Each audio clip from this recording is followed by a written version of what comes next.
হ্যাঁ এটা বিনুন তো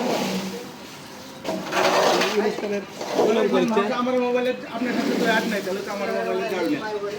এ ভাষা করে খারাপ হবে কি? হ্যাঁ না ওরে বাবা কি বড় খেয়ে যাচ্ছে। ভাই পেঁয়াজ আজ কি দাম কিনলেন? পেঁয়াজ ভাই 2700 টাকা মূল। পেঁয়াজের বাজার বাড়ার সম্ভাবনা আছে ভাই? হ্যাঁ ভাই, এলসি যদি না আসে পেঁয়াজ 8 দিনের মধ্যে 3000 পার হয়ে যাবে। আজকে কত থেকে কত কিনলেন ভাই? আজকে 2600 থেকে 2750 পর্যন্ত সর্বোচ্চ ভাজিয়ে মাল চিলিপ হয়েছে। পেঁয়াজ কি 2-1 দিনের মধ্যে দাম বাড়বে না দেরি হবে ভাই? এলসি যদি না দেয় আমাদের সরকার ইউনূস খান আমাদের গরিবের কৃষকের ভালোবাসতেছে, এই জন্য না দিলে অতি শীঘ্রই 3000 টাকা মূল লাগে যাবে। আচ্ছা, আপনাকে অনেক ধন্যবাদ ভাই। ভাইরা এই আজকের আমাদের পাটুলের পেঁয়াজ ভালোটা 2700 টাকা গেল, নিচ 2600, উপর 2700। আপনারা এই চ্যানেলটি সাবস্ক্রাইব করে দেবেন এবং কমেন্ট করে আমাদের সাথে থাকুন।